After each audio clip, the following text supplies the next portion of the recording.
Good morning, friends. Looks like my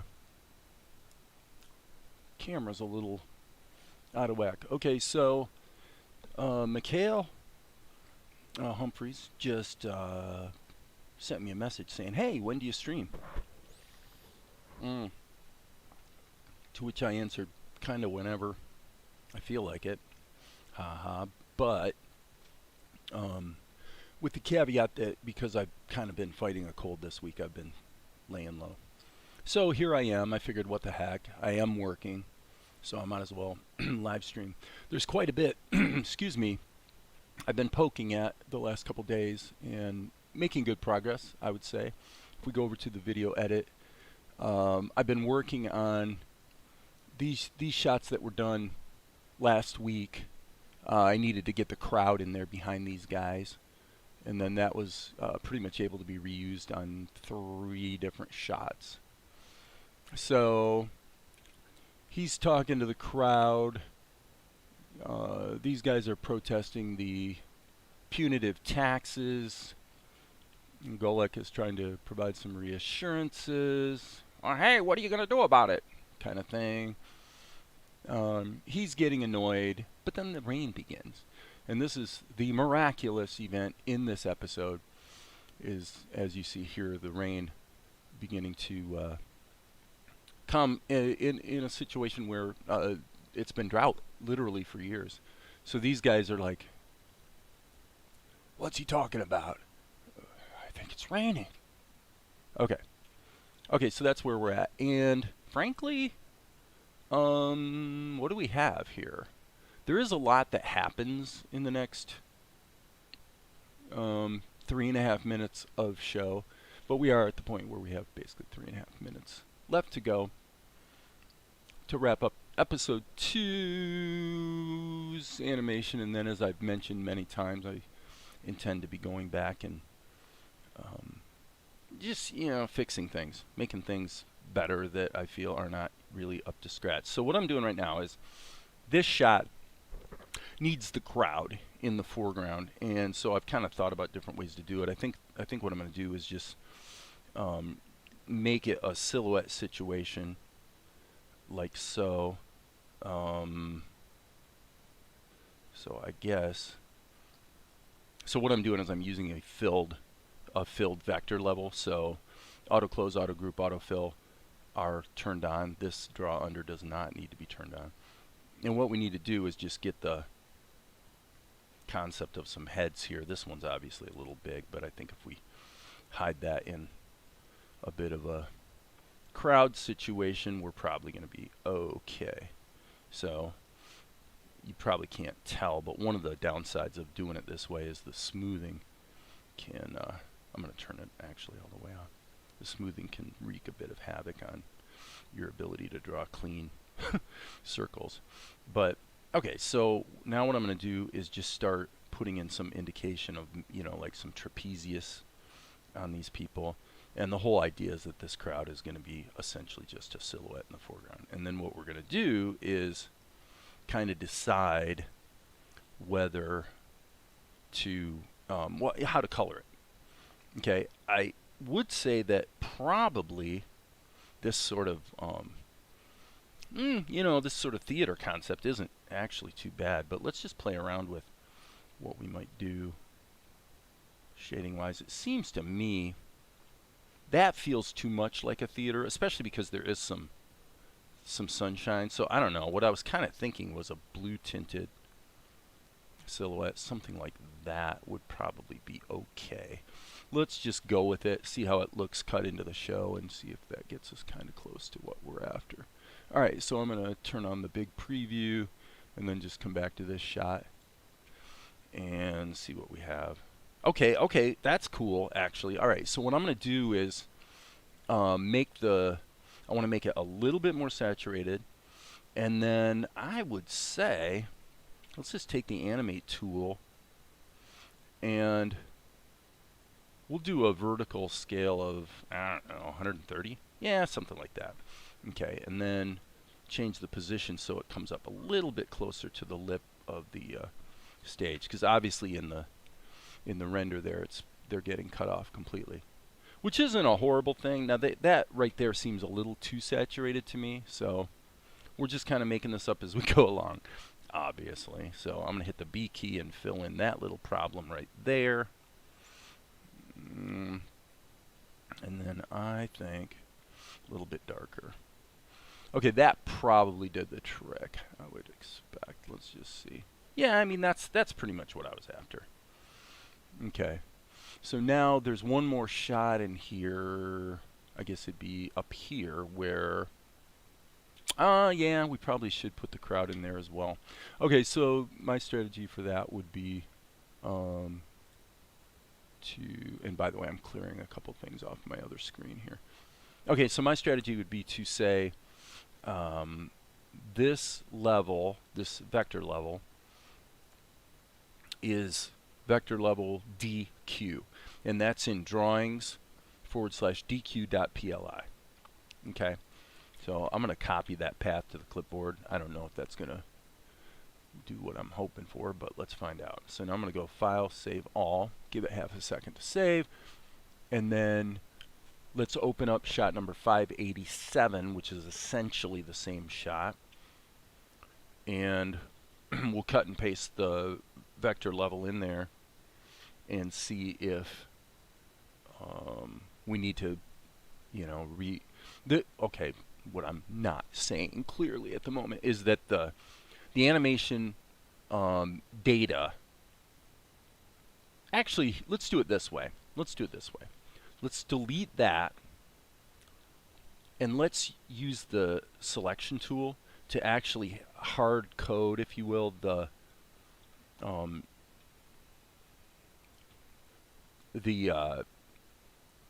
translation into the group, so that when I bring it into another scene, the translation will already be baked in, right? Okay, so that, I didn't quite get it. Okay.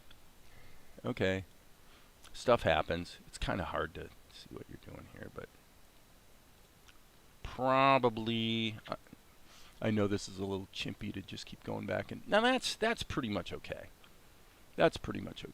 Okay, so that means now I should be able to load shot number, is it 587? Yeah, 587. And what did I say? DQ.pli. So I'm going to File, Load Scene, 587.tnz. And I do want to save all before I reload the other shot. And then we'll just bring the little crowd silhouette into that shot, and we will be ready to actually move forward with the next shot, for which I do have kind of a detailed plan. I've actually mapped out all the shots, what my workflow or plan is going to be up through shot number 606. So I have plenty of work to do. Okay, so here what we're going to do is we're going to browse drawings, and what did I say? DQ.pli. So I'm looking for DQ.pli.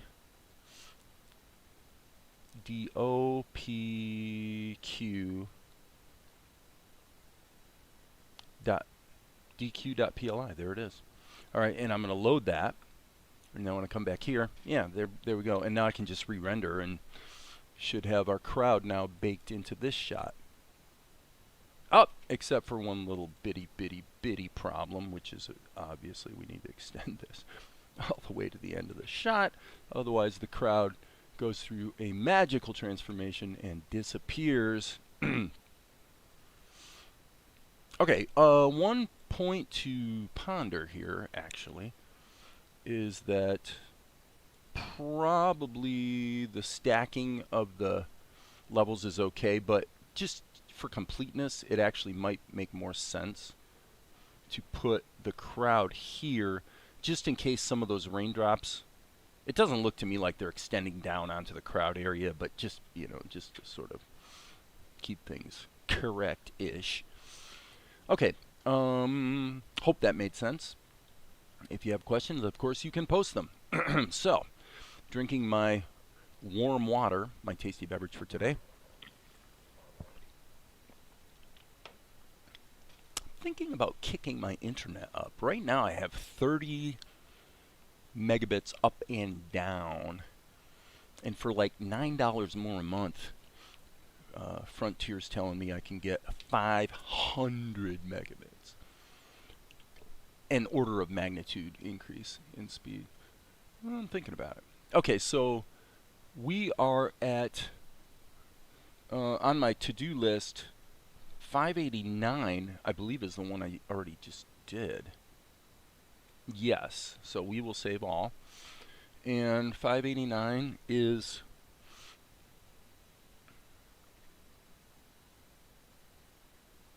loading.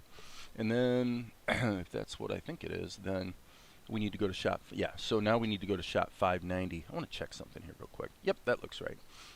Okay, so according to my notes, 590 reuses 584. And oh, there goes OBS. Oh, OBS is back on. Okay, so according to my notes, if we look at the storyboard, this was what was on the storyboard, which was, of course, done quite a long time ago. Now, you can see that that storyboard image, compared to that shot that was already done, you know, it's pretty much the same shot.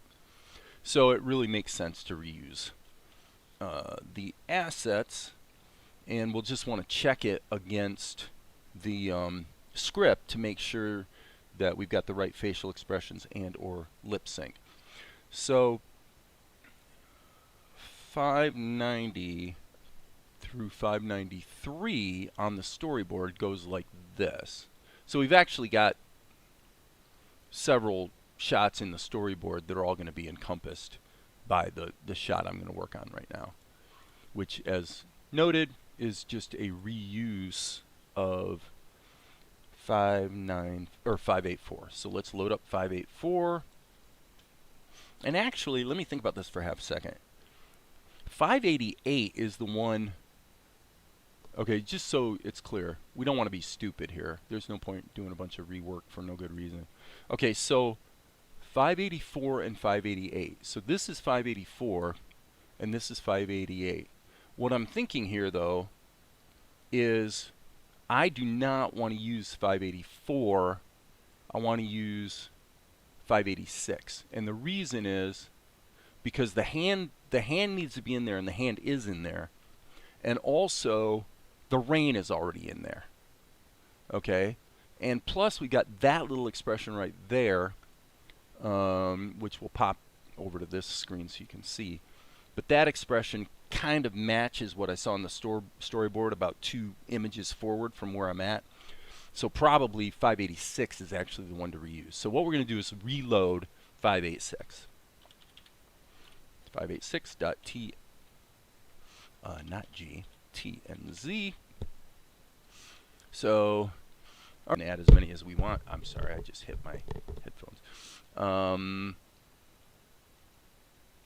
So let's resave this immediately as 590, which is this shot. Okay? So makes sense. So we go File, Save As. And what did I say? 590. Okay. Cool. Reuse at its level best. Alright, so now what we want to do is just check the script and see what Golik is actually saying. Okay, so what Golik is saying is, I beseech the skies on your behalf, and like the king, they have heard your cries. So Golik's playing a game,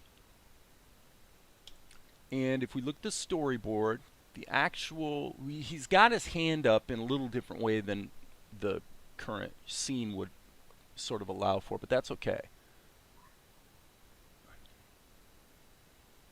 Okay. So what we see in the storyboard is, I beseech the skies on your behalf, and like the king, they have heard your cries. So this is a lot of lip sync. Maybe a little animation of his hand. And then he hears thunder, and he kind of looks up this way. Now, are we going to have him actually turn his head like that? Which we could do with a head flip, actually. Or are we just going to have him kind of look up, maybe cock his head a little bit. Well, we'll decide as we go. It's all just pretty much plastic tool and or animation tool. So for example, if I want to have him cock his head and or have his head flip so that it actually, you know, turns from here to there, what I would do is I would actually duplicate this or this shot, okay? And to be safe, I would probably add a couple drawings and then use the selection tool to just grab this whole drawing and paste it into another drawing. And then what I would do is I would create two of them where I'm separating his head from his body. And then just kind of fill in the red area here behind his head just so that we don't uncover something that's not filled. And that way we could use the animate tool quite easily to just flip his head, rotate it, you know, whatever it is you want to do. So that would kind of be a good way to do that. Rather than, say, using the plastic tool, which does make it difficult to, you know, he doesn't have a neck, right? So if you use the plastic tool, you're going to get a lot of deformation around here that you might not want. There is a way to mitigate that, though. Okay, so I'm thinking out loud here, folks. What you could do is actually create a duplicate of this. So I'm going to go ahead and do this because it might be useful later. So I'm going to hit the D key and make a duplicate. Okay. And now what I'm going to do is actually completely erase this. And I want to erase lines and areas, but not selective. Selective makes it just erase the current color that's selected in the palette over here. Okay, so now what I'm going to do is select this one, and you guys are going to think this is just too clever. Okay, and paste that in, and then let's just save all. So we're saving our work, and that TLV file that represents this image sequence will now be updated, and you'll see that change reflect in all the other scenes that use this same TLV file. Okay. Sorry. Thank you, Sifter. Hey, Dominic. I apologize, you guys, for being a complete blithering idiot. And I'm sitting here. I haven't done this in a while, but what I just did, I've definitely done a few times, which is being on the wrong screen. This is actually why on the editor screen, I actually have it set to a full screen preview. And the reason I do that is so that I can show stuff on the edit without actually transitioning between screens. So I'm just going to type in here, sorry guys. That's fixed. So I apologize. That was stupid on the one person who stuck around. Won't be too irritated and okay. Like I said, I haven't done that in a while. Okay, so to reiterate, we're using this shot. And what I was getting at is that if we take this drawing, okay, I'm going to select this drawing, okay, hit the S key and paste it in here. And now what I'm going to do, instead of breaking him into two pieces to separate him onto two different levels for the purpose of animating his head, what you could do is actually grab the selection tool and go like this. Grab the selection tool, and I'm not going to do this super carefully. Okay. And actually just separate his head away from his body like that. And the reason to do that is now you can use the you could actually use the plastic tool. I'm just going to fill that. And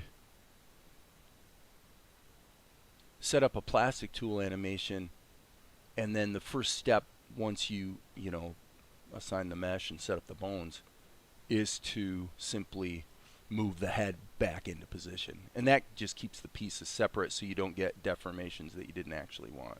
So that is now set up for animation with the plastic tool. Not going to actually do that right now. I'm just kind of hedging my bets. Hey Maria, it's a good thing you showed up late, because I did my quintessential stupidity of being stuck on the wrong screen for like 5 minutes while people, and actually I had another item on the screen that shows the live streaming YouTube interface, so I didn't see the comments where everybody's going, "Hey man, I can't see what you're doing. You're on the wrong screen." So sorry about that. Okay, back to the task at hand. The script says, "I have beseeched the skies on your behalf." So what I'm going to do is I'm going to stay away from secondary animation. Okay. Not going to worry about his hand. Not going to worry about his body language. I'm just going to get the lip sync in there so that we have the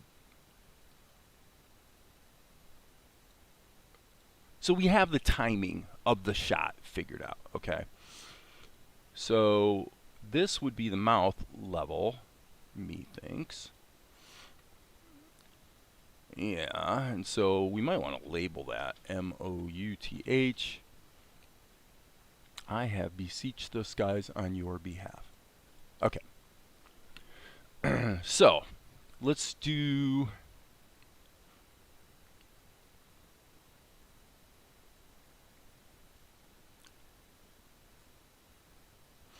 I am going to, for this shot, I think I'm going to use this drawing. So we'll hit Control X so it ripple edits. We'll save this drawing for later. We might want to use it downstream, but for now let's just concern ourselves with the lip sync. Okay, so he's starting out here with a smile, which is a good thing. So he says, that doesn't need to be in there. So I'm going to go ahead and clean out this lip sync.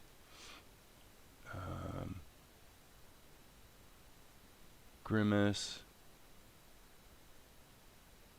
Okay, so 8.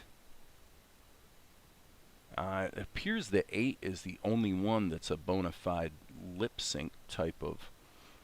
In other words, it's a bunch of mouth expressions, not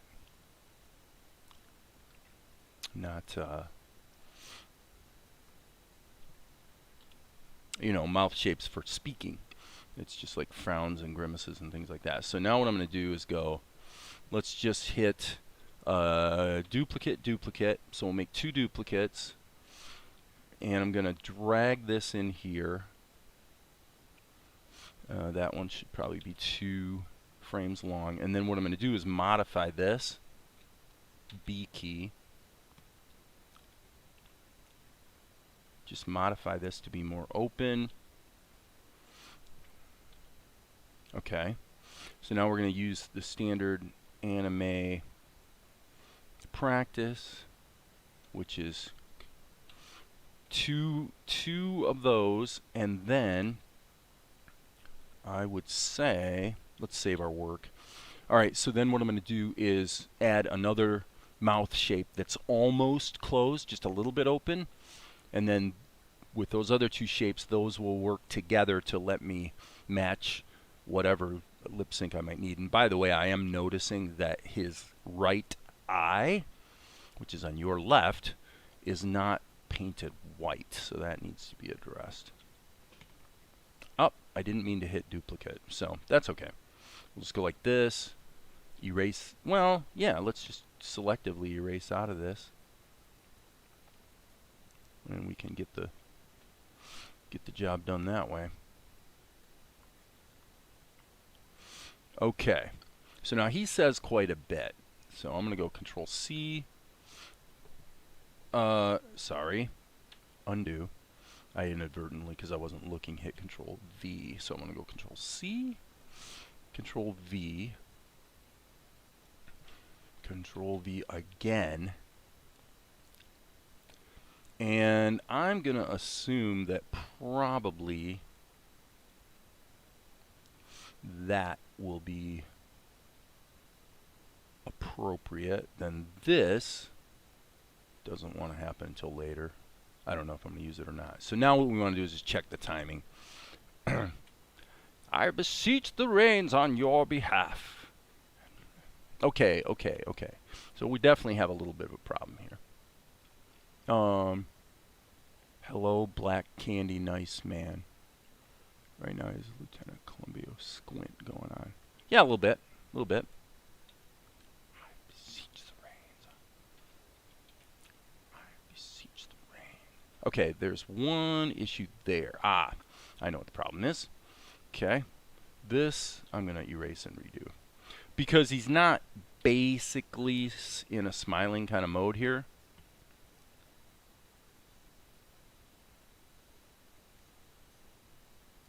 There, that's better. Boop. Okay. I beseech the rains on your behalf. Alright, and now there's one.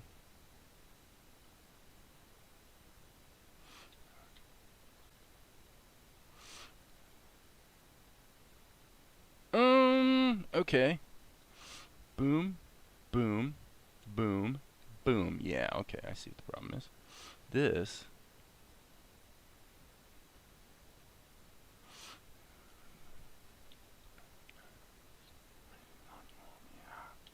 right there. Okay, so this should be extended. And his actual line of dialogue, again, we're going to worry about secondary animation and everything except lip sync later. And like the king, they have heard your cries. Okay? Now let's just get that timing, because that's going to guide everything else that happens in the shot. And like the king, they... Alright, and like the king...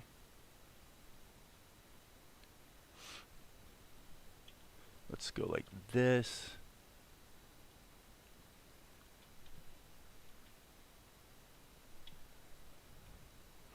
And give that a crack.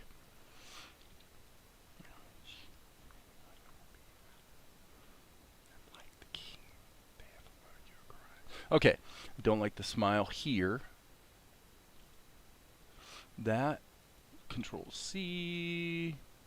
This little bit here, I just want to put, he'll get around to smiling here shortly, but not quite yet.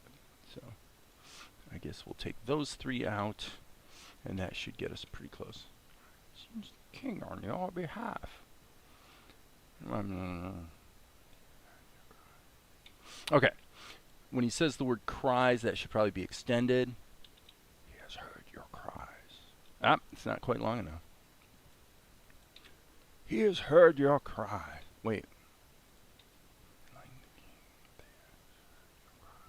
Okay, and now what I see is probably we want another one of those. Get rid of that. Just spitballing here, but we'll figure it out. Okay, so boom, boom. Mike equals black candy. I have absolutely no idea. Hey, Claude, I have no idea what that means, the black candy stuff. Got no idea.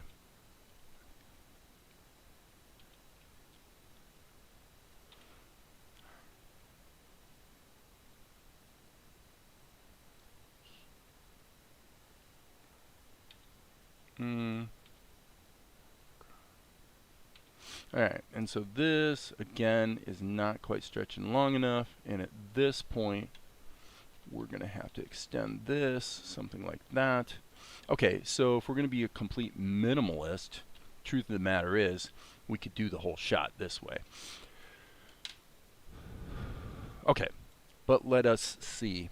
First thing I think I'm going to do here is give a little rotation. Actually, no. Okay, so let's crop it to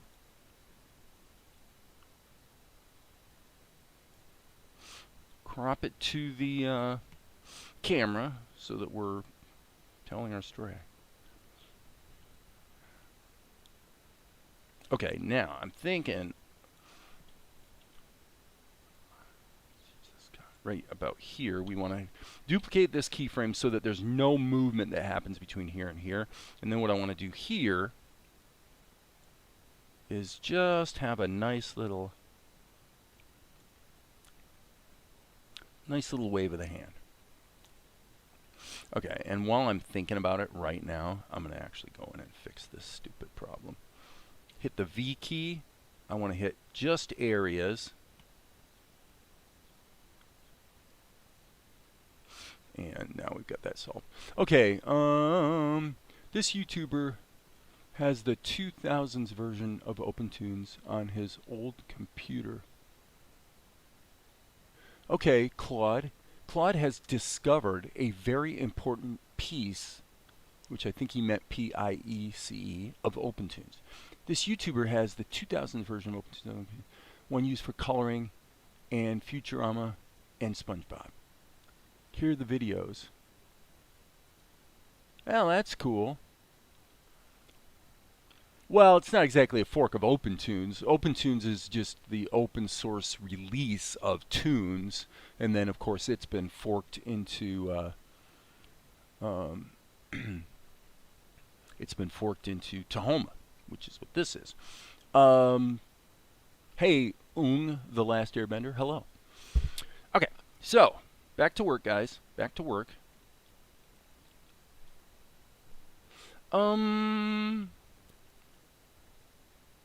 Okay, that is precisely what I did not want to have happen. Okay, that should not have happened. This is going to happen to you too, and it's going to frustrate you. So just be aware this is what's going to happen. What just happened here is that when I hit the animate tool, okay, I didn't have this global key selected. So what that means, real brief explanation, is that when I set a key on the first frame, if I don't actually set a key for both position and rotation on every single frame that I want to do, then when I copy and paste a key in order to freeze it from here to here, it only froze what was actually animation keyed at that frame, which was the position, I believe. Yes. And so what it did was it went ahead and interpolated the rotation, but not the position, which is, of course, completely ridiculous and annoying. But that's my own fault, because really you need to have global key. If you want to make sure that you're going to get animation keys set on every possible animatable parameter so that you don't have that happen, just leave global key on all the time. It's going to result in more dense animation data if you go and look at the the schematic, like the spreadsheet of the animation data. But let's face it, most of the time you're probably not fiddling with the schematic anyway. So what I have to do now is go Control C and Control V, and now as you can see it stays put, and now we get the animation that we were after on the rotation. So by the way, just for completeness, I will also mention that at the very beginning back here, one thing I did was set the center. I set the center deliberately so that it was right at the wrist, so that his hand would turn like this. So just something to be aware of. Okay, so I haven't seen it. I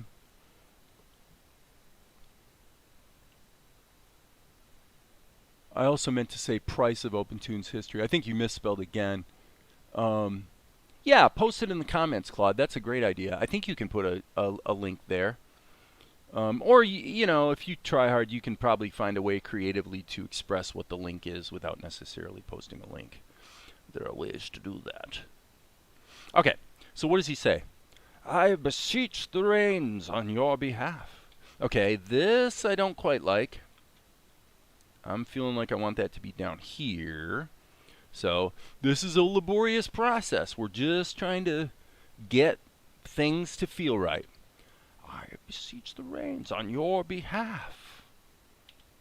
I think this should not be 11. I think this should actually be 4. So I want him to smile. Yep, like that. And now, unfortunately, that means we need to delete this, and then I think what we can do is select all of this right here and then go fill in empty cells. There you go. Cool beans. I beseech the rains on your behalf, and like the king, they have heard your pleas. You know, not too bad. Isn't there close tune somewhere? I'm sorry, joke. So Claude, I have not seen the new Space Jam sequel. I assume it's some sort of 2.5D thing, is it? That's the one with all the Warner Brothers characters. That was like a Michael Jordan thing, maybe back in the 90s or something. I don't know. I never saw Space Jam. By the time Space Jam happened, I think for me, there was nothing about that type of movie that was interesting to me. As far as old school,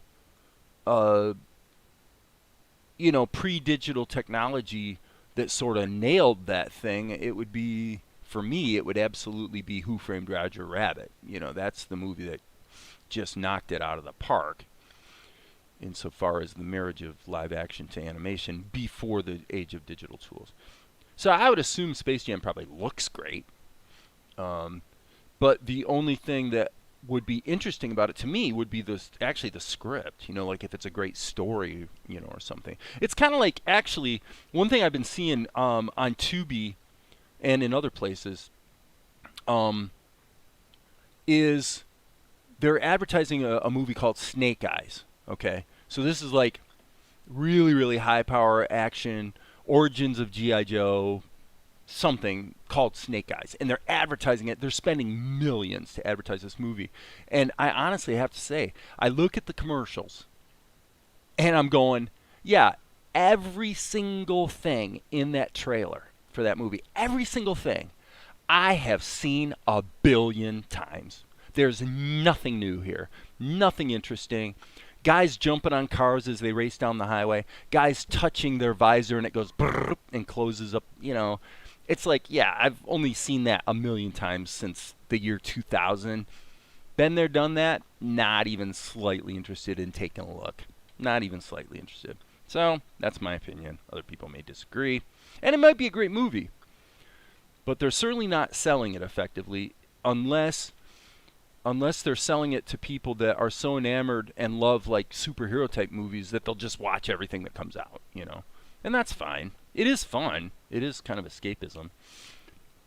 Like, I haven't seen well, I mean, it might be today. I think it might be today that Black Widow comes out, doesn't it? Scarlett Johansson doing that Black Widow thing. And I believe it is available on Disney Plus. I think it's being simultaneously released on Disney Plus for subscribers. So anyway, back to the show. Okay, yeah. So what we're going to do here is very important, by the way. Make sure you update your output settings. Otherwise, you are going to be crying like a baby when... Can you talk more about how you started the project and where you came from and what your preferences are for storytelling? Sure. Okay, let me get this down here. This is shot number 590. Okay. If somebody asks a question like Dominic's asking, I assume that they're probably coming from they could be coming from two paradigms. One is they're literally just curious because maybe they like the history. I tend to be that way. I like seeing interviews or, with creative people who have just been involved with cool work, just to kind of get to know them, if you will. On the other hand, there's also the encouragement aspect where if somebody says, hey, I'm doing this or I have done that, maybe this kind of makes you feel like, maybe you could do it too. So those are both relevant factors. I'm going to go ahead and render this and smack it into the show and see how things are looking so far. So give that a minute. But the short story, Dominic, is that I basically made feature films, like live action movies, from 2006 is when I started. I kind of got a deal with a kind of a second tier cable company, if you will, or satellite network type company that was wanting to create essentially made for TV movies. And believe me, these were low budget films because the original contracted deal was to literally make the movies in 2 months a piece, like start to finish. So it was a really aggressive schedule that we never, like right out of the gate, we broke that. You know, immediately it was 4 months, and then the movie that was most successful took about 6 months. But anyway, so during the time I was making live action films, I wrote a script for this show called Salt and Light, and understand that my film, I'm going to just keep working here. I'm going to jump over here, and I'll try to pay attention so I don't forget to switch screens. Okay, so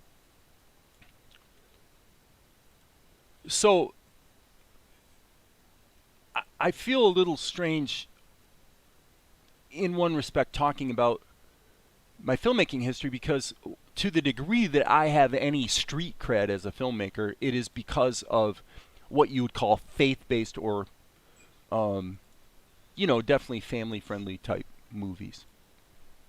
Okay, so that's the world that I was creating content for.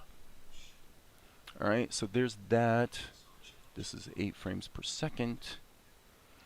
And the reason I mention that is because the original version of Salt and Light, which is what this show is called, had a lot more biblical reference. Okay, not a lot actually. I mean, it was still just a kid's adventure kind of thing, but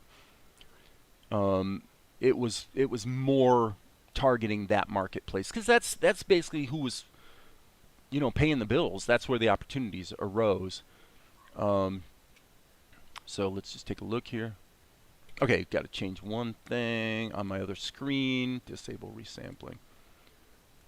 Okay, so I wrote this script, like, this is like 6 years ago. And at the time, okay,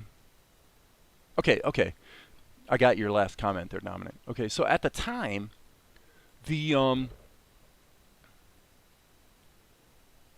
at the time I wrote the script, literally about the time I wrote that script, 2 problems existed. Problem number 1, probably the bigger problem, was that the entire retail sector for that type of entertainment, which is family-friendly, kind of Christian-themed movies, the entire marketplace was going bankrupt, like going out of business. The entire retail sector disappeared in 1 year. Like all the major players, like family Christian stores, went out of business. They all went bankrupt in a very short period of time. And so the entire marketplace that made what success I had possible literally disappeared. Well, about that time, the other problem was that as far as cartoons go, when I wrote the script, my distributor, we were talking about it, and he says to me, look, Dave, the only thing that's selling at all in this space is VeggieTales. So like 96% of all the videos, back then DVDs were a thing, right?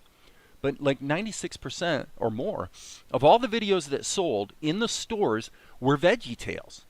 So there wasn't a lot of opportunity to compete. You know, there wasn't an appetite for this type of entertainment at that time in that marketplace. So what makes today different? Well, both of those situations have changed over the last 5 or 6 years. Okay, which is to say that, okay, and I'm hope I'm not boring everybody with this. Let me just see what we have here on the script. Okay, what's going on? I think it's raining.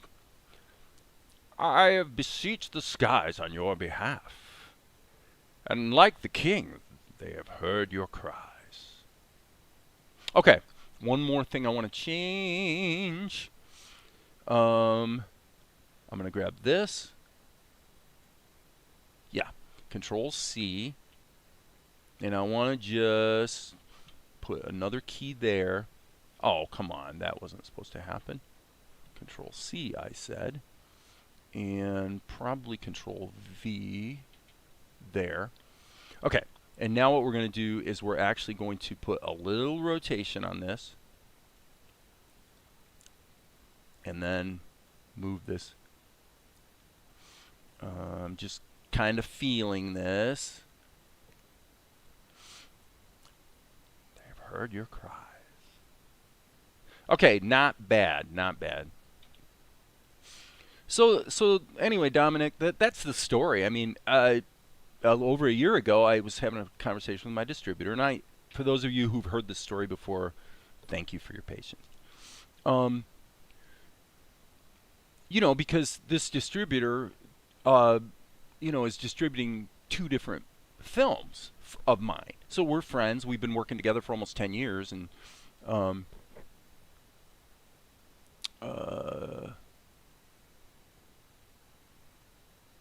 so I'm reading your comment there, Maria. So a year ago, we're having a conversation. We're seeing the revenue from the live action movies start to come up again. Like, it dipped for several years, and then it's starting to come up again as the distribution community is finding their way into all these new platforms, like Tubi, like Pluto TV, plus all the typical suspects like Amazon Prime and Netflix and all the rest, right? So the basic tone of that conversation was that we're in a much better place now where a cartoon like this actually makes sense to produce and release. You know, and we're just, you know, he kind of threw some numbers out to what he thought a show like this could earn.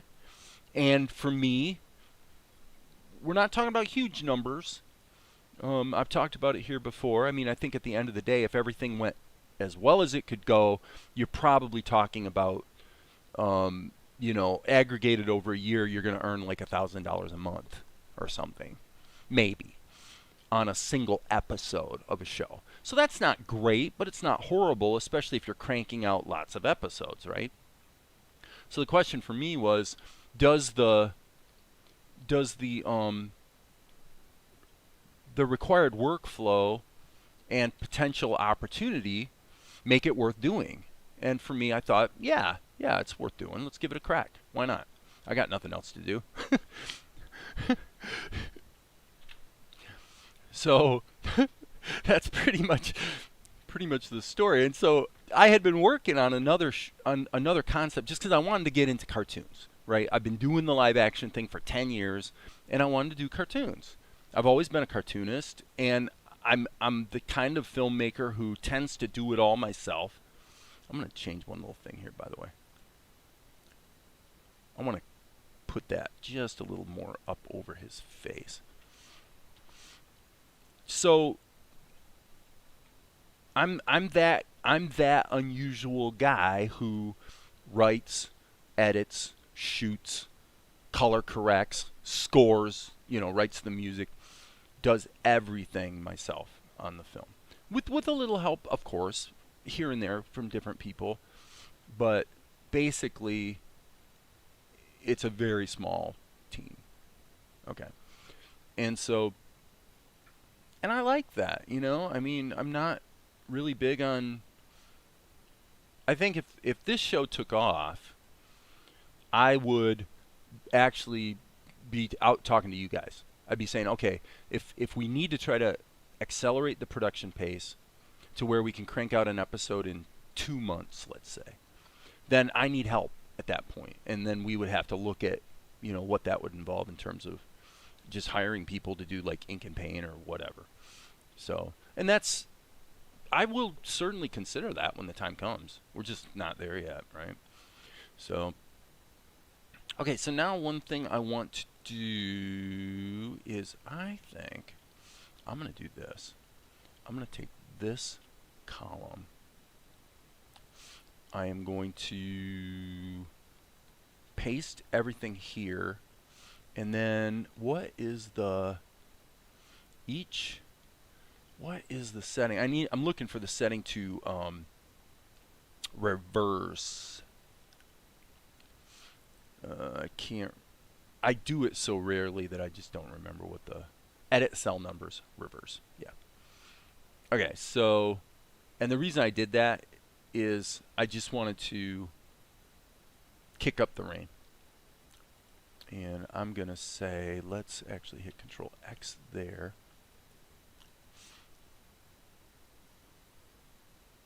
And let's grab these 3, I think. I'm just trying to add more rain, just so there's, so it's getting a little heavier. Okay. So we'll go Control X. Stretch that down. Probably give it. All right, so I'm going to go ahead and render that.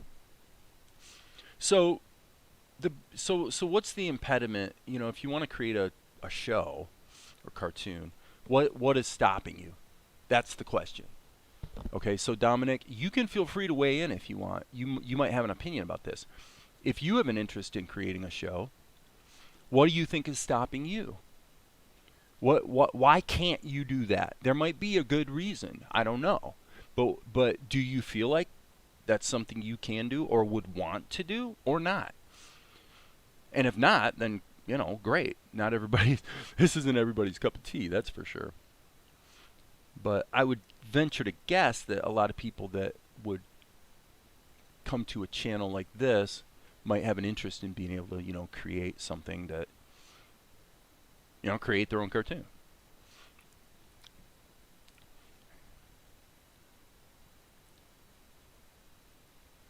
Okay, now the one caveat here with this shot is that we're supposed to see the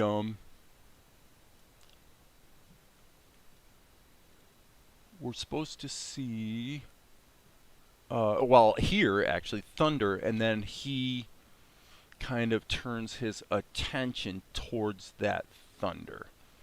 So I think, let me look at how I want to do this.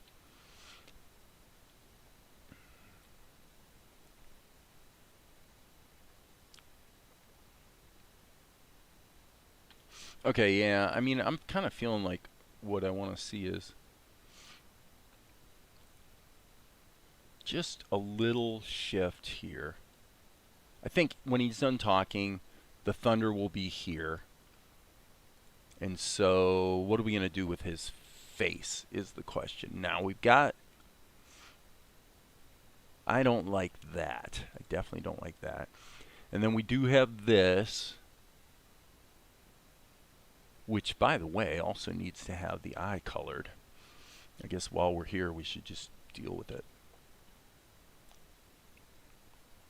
on all of these frames. Okay, cool. All right, now also, by the way, it really would make this pop a bit if we added some blinks. So what I'm going to do is I'm going to hit the Q key so that it just sticks in frame 1 here and there.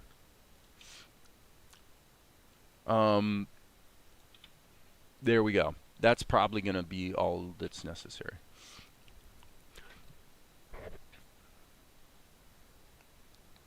Okay, I don't really like where I put them. So let's, I'm hitting the wrong hotkeys here. So let's, okay, so nobody's really talking, so I'm going to assume that whatever I'm talking about is probably just not that interesting.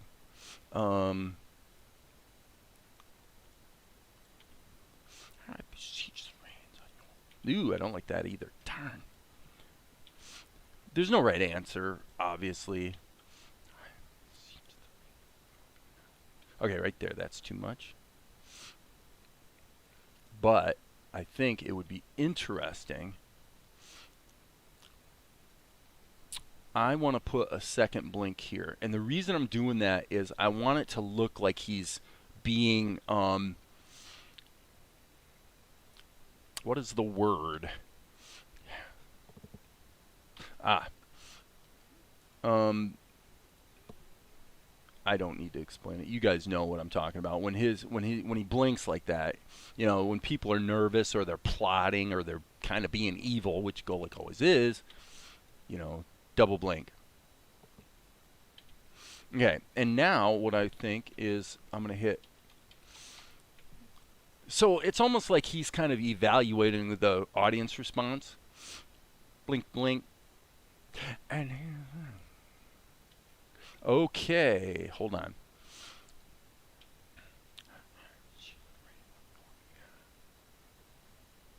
And like the king. Not bad, not bad. So we'll get rid of that. Boom. Okay. I'm just doing my thing while listening to what you're saying. Nice. Cool. Yeah, I'm just doing my thing while listening to what I'm saying too. All right.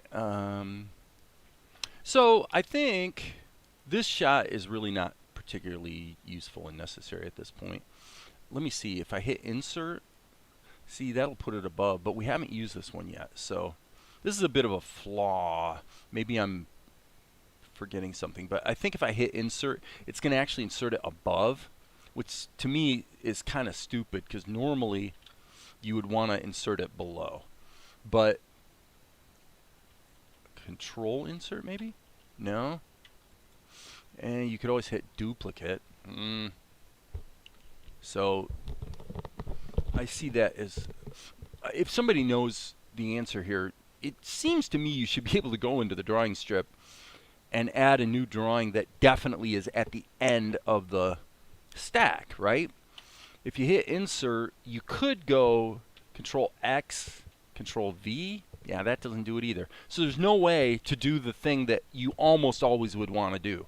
The reason you want to do it is because if this drawing strip, if this level strip is used in multiple shots, which it is, the thing you don't ever want to do is insert a drawing somewhere in the middle because it breaks the ordering. And by the way, I don't know this to be true because I've never actually had it happen.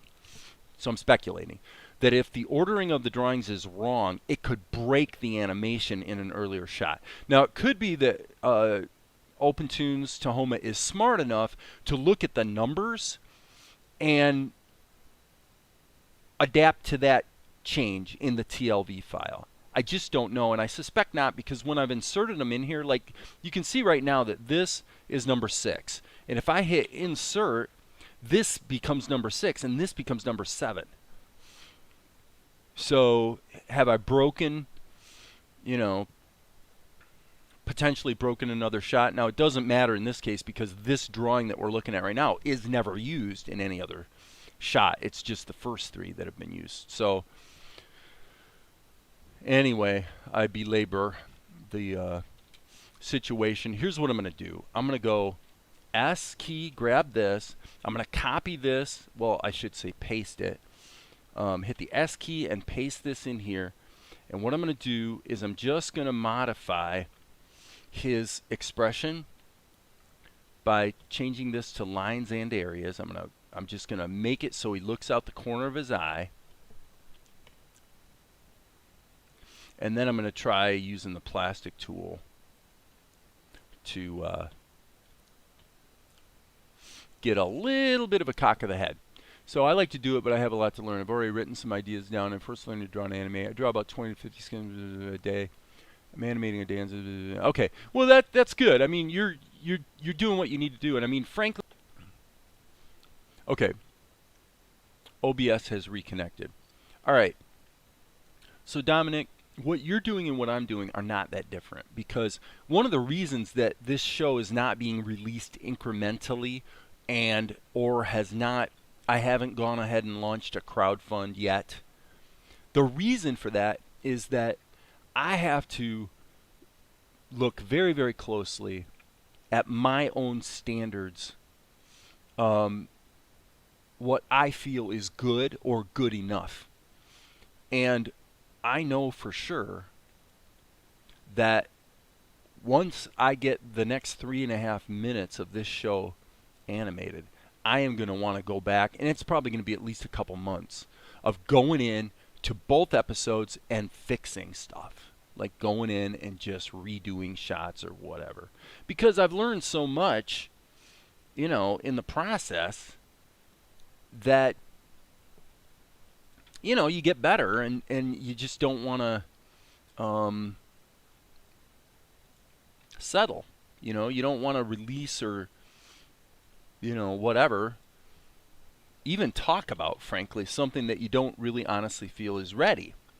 This is pretty good, but whether it's good enough at this point is debatable. My personal judgment would be some of it is and some of it isn't, is the reality. And that's why I'm definitely going to want to go in and make some mods. But that's, I mean, obviously that's part of the process. All right, so what I'm going to do now is I'm going to hit the X key, generate a mesh, apply it, and now we have plastic tool right here. And we'll see how this goes, but we're also going to want to pipe the shadows through the plastic tool or else it's not going to work correctly. So let's build a skeleton really quick in the normal way. So I'm going to put all these extra nodes because I want to protect all this stuff. I don't want this stuff to move. I don't want it to deform. And so I'm putting all these, oops, that's not what I wanted. So I'm going to grab this one, and then I'm going to just, we'll try to do it as simply as possible and see how it goes. So I'm going to go like this. And once again, I don't want this bending and deforming in stupid ways. So hence, I am very liberal with my, with the bones, with the nodes. Okay, and now if we go to animate mode, let's test it and see how things are going. Okay, so now what we're going to do is we are going to go into the schematic, the state schematic, and we're going to pipe column 5. Well, and actually his mouth as well, frankly. So here's the plastic tool. His mouth needs to go through it, and column 5, which is his shadow, needs to go through it. Now that may break some things. Okay. It looks like it didn't. It looks like it did not break things, so that's good. Okay. So now we should be able to go here, and again, hitting the X key. You can see how stupid that looks? Like, how can you be that stupid? Well, that's the weakness of the plastic tool. But it's fixable. The way you fix it is you go ahead and you add extra nodes to enforce the deformation or lack of deformation that you want.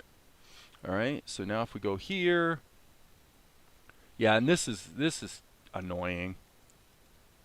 Yeah, this is not going to work. I hoped it was going to work, but it's not.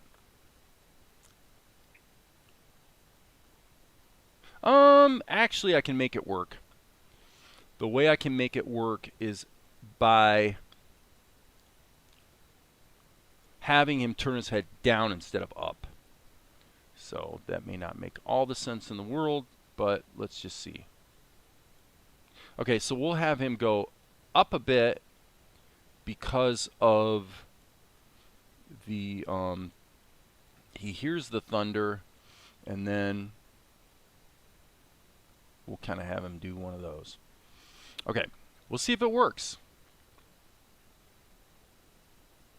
And then this, switch to the eyes looking off. And by the way, there's nothing we can do about the darkness of the shadows. We could just turn it off here so that it renders. Okay, and it's rendering black too. That's going to be problematic. Oh, there it went. Okay, so that was just a matter of the animation cache needing to refresh.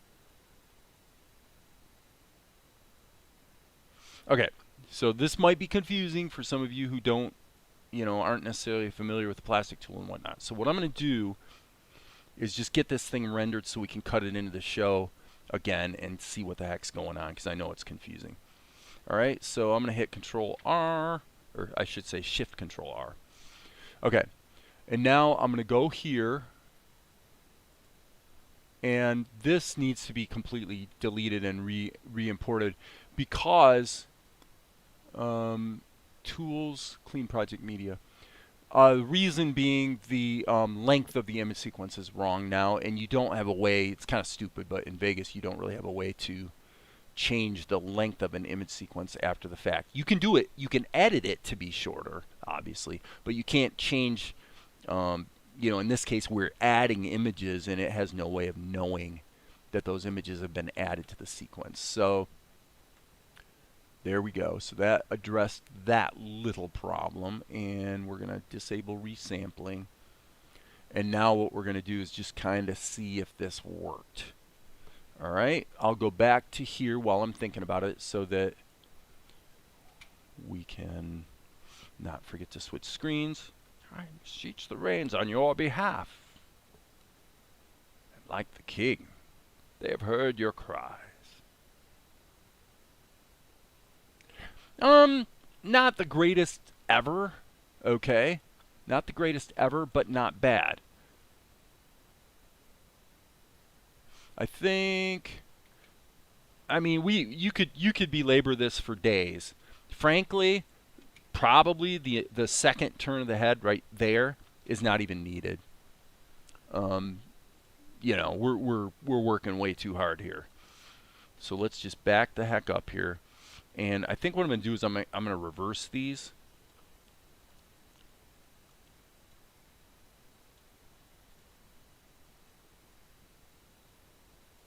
Okay, so that's going to actually start them out there. So let me see. I think I'm going to roll with that.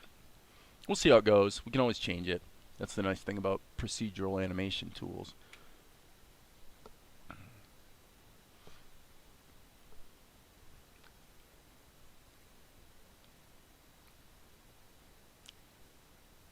Nope. Nope, nope, nope. It looks stupid. It's too much. Yeah, well, it's not that it's too linear. I don't think so. I don't think that's the problem. It's just too much animation, man. It's a good example of where I've talked about this on videos before, but this is really important. Okay? If you want to create something like this, having the restraint to know when you've got something like okay, so we could break this down and we could think of a million different ways for this guy to turn his head, right? You could animate it with a bunch of, you could do 3 tweens. You know, there's a million ways you could do it. All that matters is, are we telling the story? This is why I like what you're doing, because you're talking about you've written some ideas down. That's good, because you know what? Man, OBS is so annoying. So sorry about that. All right. But the point is, if just this little tiny turn tells the story and conveys the attitude, then stop. Just stop. Bad, not bad. OBS Studio just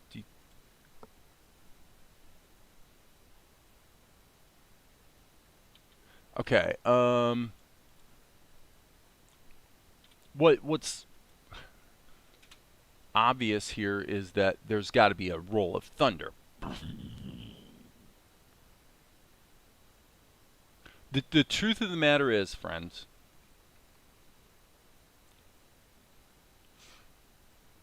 I'm actually going to go even more minimalist. I am going to go more minimalist. You know what I'm going to do? I'm deleting this. All we need is the eye turn. Okay.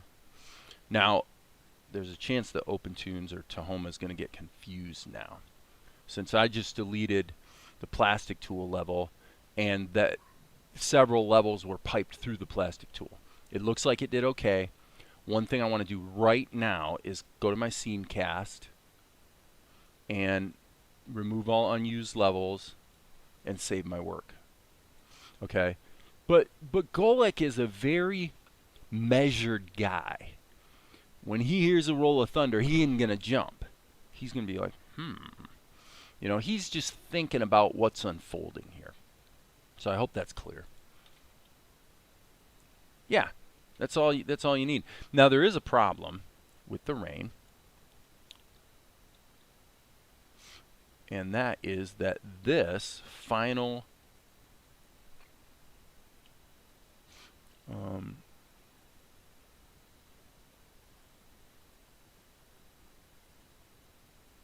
Oh, I see. So 1 is blank. Okay, yeah, that makes sense. So there's no rain when there's on frame 1. So my point was that you don't want the rain to hold for 2 seconds, because that would be a little weird. Okay. So here I am going to actually just start going through here.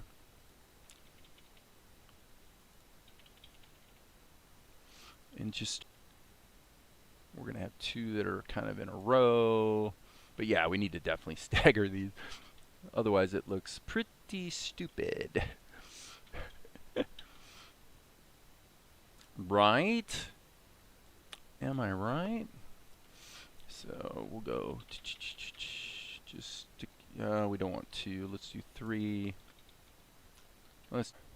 OBS is disconnecting once again.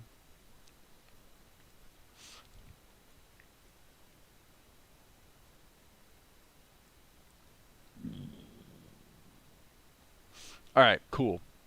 All right, so point being that it is not at all clear why Golek looks to the left and responds to the rain or to the thunder. And frankly, if we go with this storyboard picture here, I'm sorry, there, I don't think that that's definitive.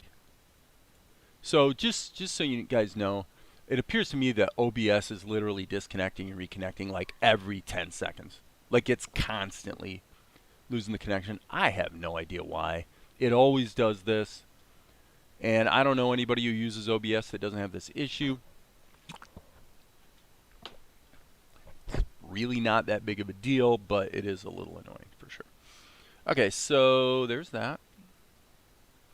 I think we've got this shot done. You have to consider the character and the story telling the style of the show. Right, and I mean, it's basically anime, which is kind of a minimalist approach anyway. And when I look at the show as edited, you know, it feels pretty good. So, and it often feels better, actually, when there's less going on in terms of animation and stuff. So, and that's just true with anime in general. You'll notice on the, you know, on the edit, there's often there's plenty of situations where, like, you can see there's like camera moves baked in, you know, like that. So it just keeps the excitement moving, you know. That's something that's going to also evolve, you know, as I polish up the edit on the show.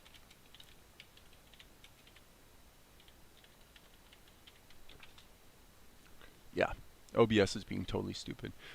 You might be right, Golden Slime. It might be the first complete show that's been made with OpenToonz and Krita. That's probably true, actually. You know, doesn't mean a thing if you know, if people don't embrace it and it doesn't grab and hold an audience. You know, so you got to keep that in mind. Keep your head screwed on straight. So now the question is, what about the next shot? I'm thinking I'm gonna probably wrap it up and take a break. This shot is clearly similar to both this shot and this shot. Okay? But I kind of feel like I probably want to do this again. Now, if I look at my notes say 594, which is what that shot is. It says draw the dramatic pose from scratch with the 588 palette. So what we're going to do is we're going to take these audience, the vector file of the audience, we're going to blow it up, and as you can see, the stage is convex instead of concave. So we're looking up, so it definitely needs to be redrawn.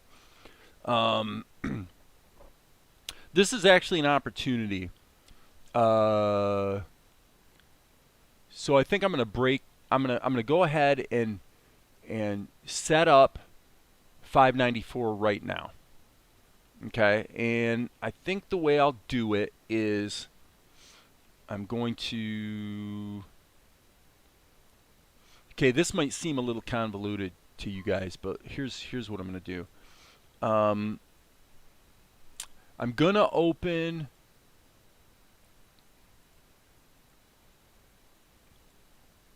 See, I really need this and this. So I think what I'm going to do is save this right now as 594. This is going to be a little confusing. The only reason I'm saving this as 594 is so that I can steal the palette for Golik. So there's 594, and we're immediately going to start deleting things and cleaning this up. So 594, I'm gonna change my output settings to 594. Okay, and now what we're going to do is we're going to get rid of. OBS is so stupid. It must be the time of day. I swear, it's bizarre. Okay, remove all unused levels. Okay, so the only thing we have left is these 3 levels, and the only reason we have this level is because we want to steal the palette from Golik. So now what we're going to do is go over to 594, cut that to the clipboard, and paste it in here. Okay, and then that becomes our guide for the shot. Okay, so this is what we're going to do. Whoopsie poo. We can stretch this down a ways. And then what we also want to do is bring in, what was it? D right here. We want to load this. Okay? So now there's our crowd. Obviously they're way too small. But what we'll do is we'll just scale them up until it feels about right. Change the position. Something like that. There we go. Okay, so now we're in good shape for shot number 594. File, save all. So we'll let that save, and then I'm gonna block in the foreground stage situation. So I just need to kind of reference the color from the other shots. And then, okay, so one thing I started to mention and didn't actually say was that this shot gives us an opportunity to address a problem that Darren T mentioned a week ago. And the problem is that in the exterior drawing, or painting I guess you'd say, of the location, this location appears to have a domed roof. Why is that a problem? Well, because it's raining. How the heck is it raining if they're indoors? Right? And so that's a problem that we needed to address. And so what we're going to do is actually just start dealing with that right now. I'm just going to hit the B key and see on this shot, what we're going to do is we're going to go like this. Ha! This is going to solve the problem so easily, it's just stupid. So what we're going to do is I'm going to actually maybe crank these doorway thingy dingies up a bit. Like that. I want to kind of avoid actually the people in the background. So in other words, there's several people standing on the stage, and in all the shots that I've been doing lately, we don't actually need to show them, right? In the wide shot you can see them, but ostensibly it's a bit of a stretch, but you could argue that when we cut close to Golik, we wouldn't necessarily, like, the people are just off stage, right? So I'm being a little bit liberal with that. But okay, so this is our background. So we're gonna have to have a foreground and a background. So I'm gonna go ahead and create a vector level.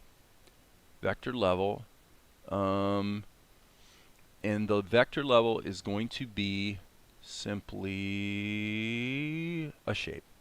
Okay, and the shape, if we look at the stage, you know, I mean, it's basically blackish, brownish kind of thing. So let's just say we're going to kind of go like that. And we'll make the tonality something that naturally provides a pretty good contrast with the audience. Okay? So there's that. That's fixed. Okay. Get that in there. All right. Now we need to deal with the background. So what I'm saying is now we're going to be able to see the blue sky. Okay? So I would say here, let's hit Insert. And once again, I'm going to use vectors. I tend to use vectors for backgrounds lately. And what we're going to have to do, I'm going to name this background BKGD. Okay. The rain, obviously the two rain columns should be to the right so that they're on top of everything else. One could argue for clarity, I might just put a blank level in between. Okay, so here is our storyboard, and we've got to turn the opacity of it way the heck down.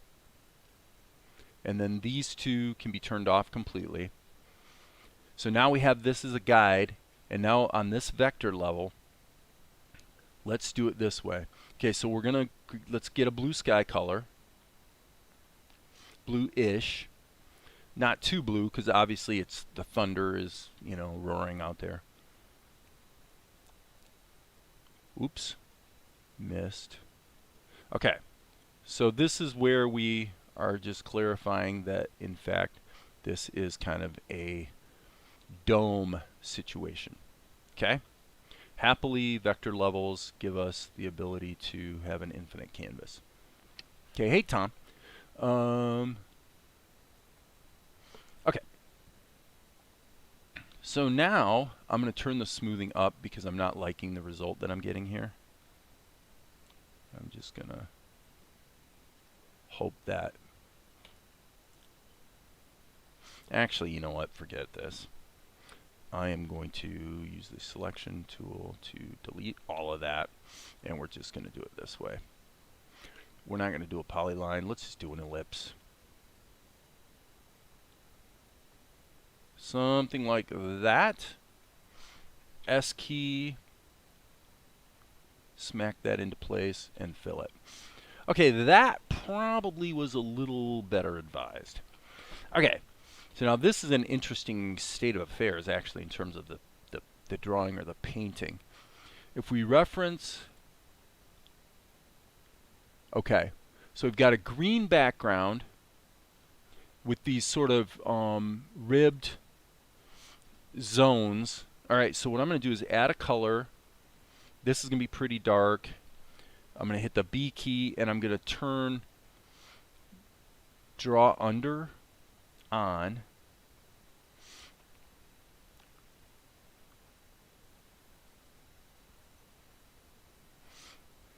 Okay, technically this one's really not needed because Golic covers it up, but so I'm deliberately keeping it a little bit loosey-goosey in terms of the thickness of the lines. I want it to be a little sketchy. And of course we could always go in and paint with a raster level over top of the vector level, right? There's nothing stopping us from doing that. But that's, oops, that was not quite what I had in mind. Okay. All right, so now draw under is turned on. So what we should be able to do here is grab a lighter green color. I'm going to zoom way out, and I'm just going to lasso this whole thing. Okay, so now that seems way too saturated.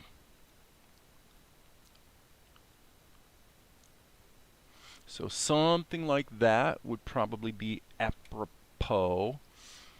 And now what we need is kind of a gold-ish color for the trim around these doorways. And as I said, I'm deliberately hand painting this because I want it to, okay, by the way, draw under needs to be turned off now. Otherwise all my strokes are going to be under the prior ones. So, as I say, we're just trying to keep a little bit of a sketchy hand-drawn feel here.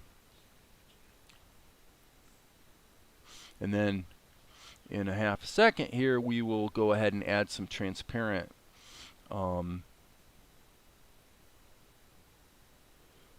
black in order to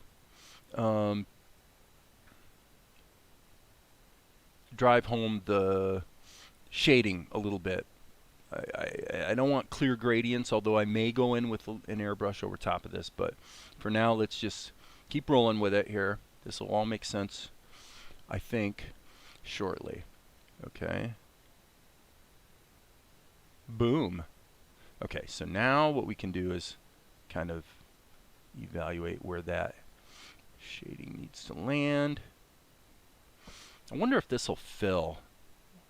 Let's save our work. I'm going to hit the fill tool and see what happens here. I don't know if this creates a closed shape. So bear with me here, folks. Frankly, this background probably would look better if I went ahead and did some painting over top of it on a raster level. So not a bad way to work, actually. It's kind of what I used to do in Krita, where I use the freehand path tool to just, yeah, see, that's what I was afraid of. Okay. So the problem I'm having right now is that the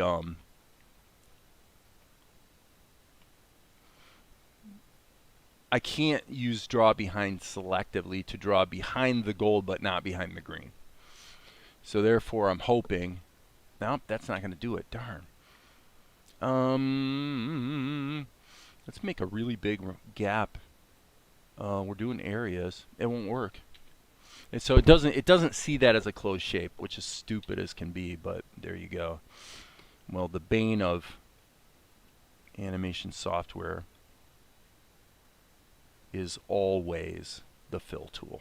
In every animation software I've ever used, the fill tool is always what sucks the most.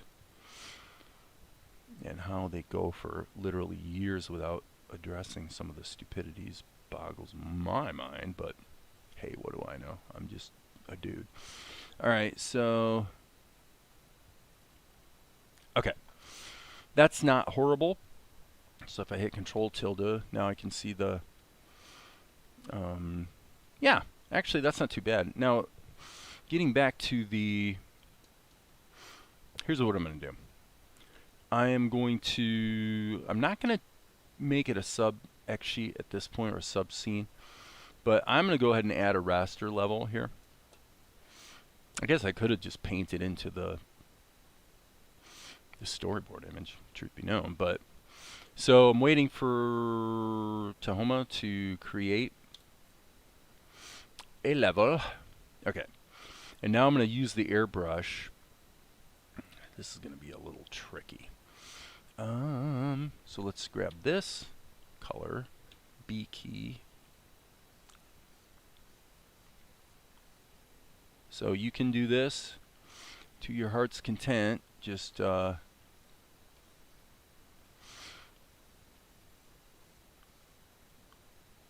use multiple levels together, and I'm going to go ahead and darken this even more.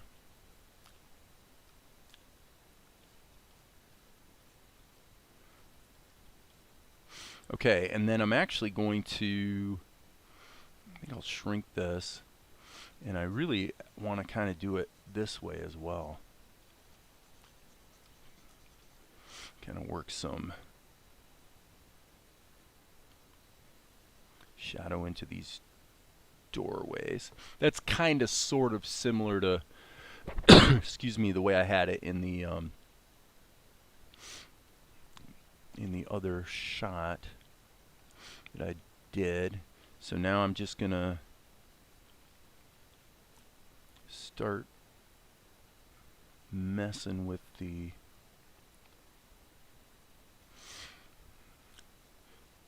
infrastructure a little bit.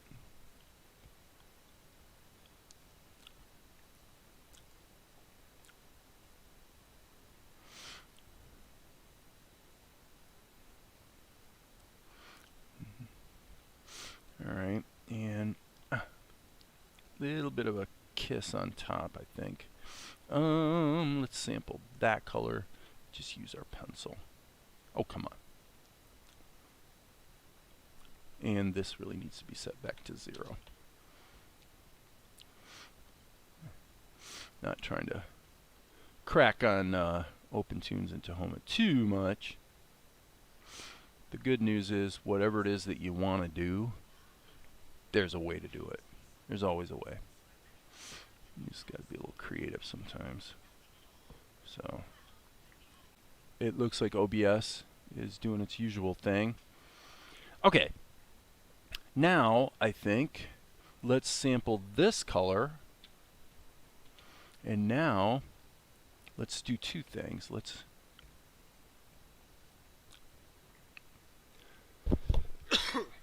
excuse me.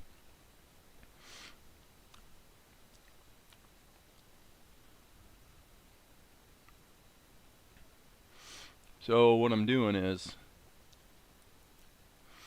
saying, hey, it's supposed to be, you know, thunder rolling in, as it were. So, all right, and so, yeah, just trying to get a little bit of that cloud action going on. Doesn't have to be anything too fancy schmancy. Okay, so now one thing that is worth considering on this shot would be beams. And if I'm going to do the beam thing, seems to me they probably should be on a separate level. I really hate to have like 15,000 levels of background, but by gum. Okay, so what am I trying to say here? I'm going to add another raster level, and what I'm going to do is just use my airbrush to just add some beams. Like so.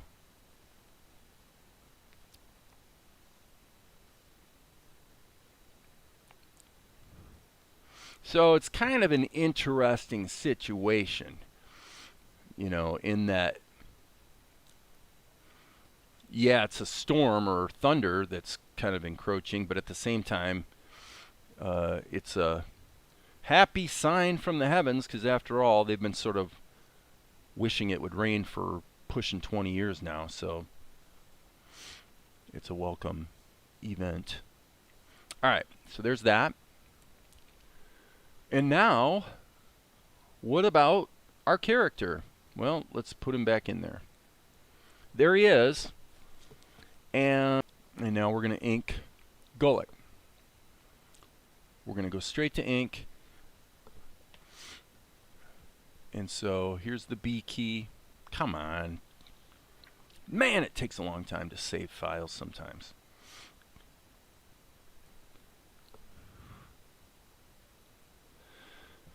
Waiting. Crazy. And it appears that we're back on. Wow. It does appear that we're back on. So let's just zip right in here and get busy. Alright, so he's got the costuming here, by the way, is not really correct. So let's just do this. Smack that down a little bit.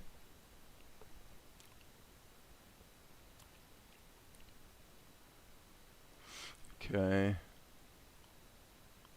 And I'm just gonna, I'm looking at my other shots that I did in order to pretty much nail the costuming situation.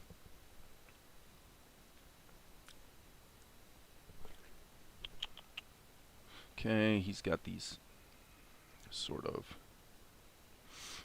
oh, I don't know, I guess you'd call them tassels, but obviously he's got his pudgy little gut sucked in with a belt here, like so. The tassel does in fact flow under the belt, which is probably a creative choice that some people would question. And the tassels smack on down to the ground, like so, which of course presents a whole new problem because obviously we need to have closed shapes or nothing's going to fill properly. So there's that. As far as I can tell, we cannot really see his underside, so there's that. And he does have, oh yeah, he's got sort of this collar thing as well, so this is really a little bit wrong. That should probably be erased, and we'll put that there. Nice wrinkly thing. I believe that there is a seam. Yep, there's a seam. Okay, cool beans. So we'll put the seam in there. Okay, that was a little sloppy there, Dave, on the seam. Alright, so now, boom.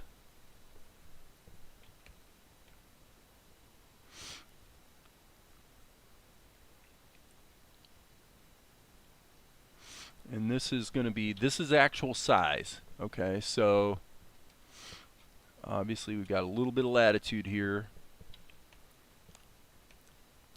but at the same time we don't want to be, you know, like as sloppy as possible. So let's go ahead and get that little wing dinger in there. Now I'm working from the known to the unknown, as I like to say, which means I'm going to get the guy blocked in. Little bit of exaggeration on the size of his mouth, just to make it easy to see.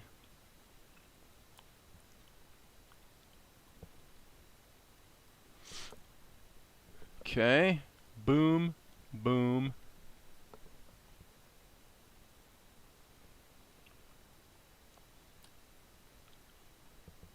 Something like that should work fairly well. And now, as you guys know, we're ditching the obnoxious pointy hats in favor of something maybe a little more accessible. Okay, and then this has a yellow hand in there, come to think of it. Okay. So let's turn the smoothing back off.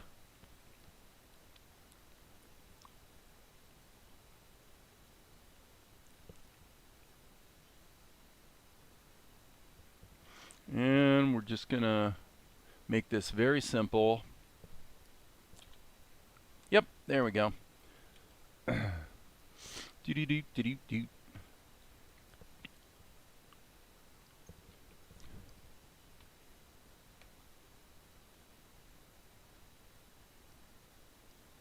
Boop boop boop boop. Okay. Are we good, Golik? I think we are.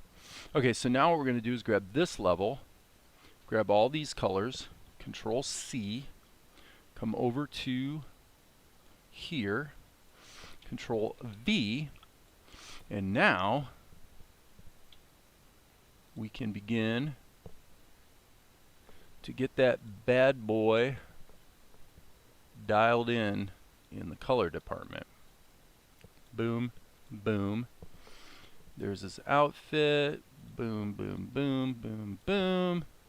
There's his red wing dinger, which I think should be a little bit richer color, I would say. There's the, oh, wait a second. Huh. What the heck is that? Oh, I know what this is. This is the helmet thing. Okay. So we need to actually create another color variation for that. Okay. So I'm seeing one thing that's a little objectionable on the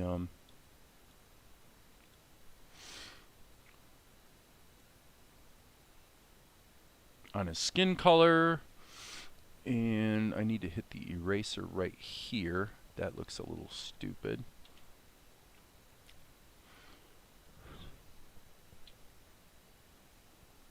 Okay. Not too horrible. Not too horrible. All right. So now,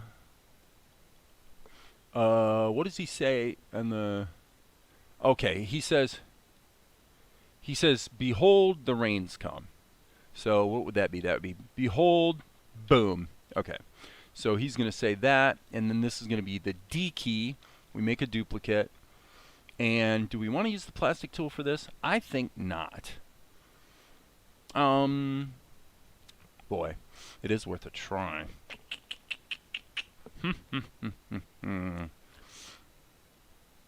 I think I will, actually. So let me hit Z. Okay. Let's just go ahead and have nothing but fun with the plastic tool and see how badly it backfires. So he's going to say, well, we're going to be right here, and I'm going to hit X key, create a mesh. Come on. Boom. Okay. Looks good. There's the mesh. And you can see that the mesh is very, it's pretty coarse. So we'll see how this goes. This may not work at all, but we're going to give it a crack. So we'll create the world's simplest skeleton just to see how this is going to go, because I have fairly low expectations here. All right, and just to be complete, we'll put that extra bone there. And then let's just see how it animates. Let's see what we have to work with here. Okay, okay. So that's interesting. Let's go back here. And we'll put this here. Just put a couple nodes there. Okay. Okay, that actually looks really good, surprisingly. And that worked really well too. Okay, so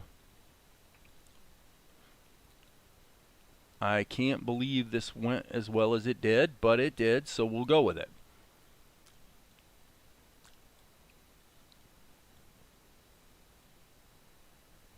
Look at that. I can't believe it. I cannot believe that worked out as well as it did. That is freakish. Okay, so he says, it's my lucky day. Behold, the rains come. It's perfect. I think I'm going to quit there, actually. I got to quit while I'm ahead. Hey, Darren. How are you, buddy? Good to see you. I can't quit now that Darren's here. Okay, so now let's start to do a little cleanup. Let's take this level, which is our storyboard. Boom, get rid of it. All right.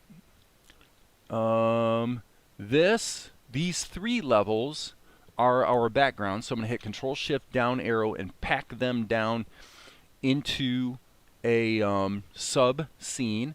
I'm going to take this old background, get rid of it. I'm going to take this shot of Golic that we stole the palette from, get rid of it. We still have the rain in here, which is fine. That's good.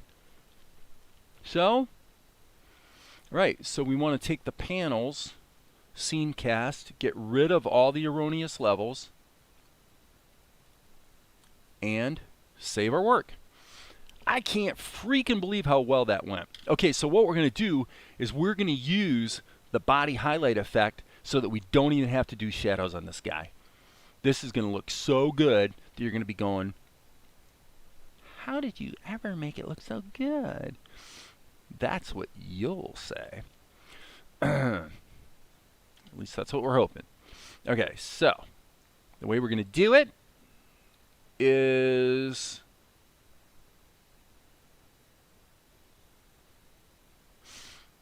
go to the FX, and we're going to do column 2, which is Golic, and we're going to add body highlight, light, body highlight. Okay, let's look at this in rendered mode, and that looks pretty horrible, but that's because we need to make a couple pretty good changes. Actually, I think we're going to use 2 body highlights. Okay, so what I'm going to do is do 10, 10, I'm sorry, 10. Let's see where that gets us. Okay, not bad, not bad. I don't like the level of blur, so I'm just going to do 1 pixel. That's pretty sharp. Okay. The offset Y, I don't know. Let's go back to say 7. And the X, let's put the X at 0 for a moment. Okay. That's what I want to do. So I want my transparency to not be very strong. I want that to be a strong, bold highlight. And then what I'm going to do, this is where I'm really going to cheat. I'm going to add another body highlight effect. And this one we're going to invert. We're going to change the color to black, like so. And now, I would say the offset on the X again, let's put it at 0. Yes, look at that. Jeez, guys, this is like stupidly easy. We'll put the shadow at 2 and crank the transparency up. Look at that. I mean, have you ever seen anyone cheat so vociferously? It ought to be a crime.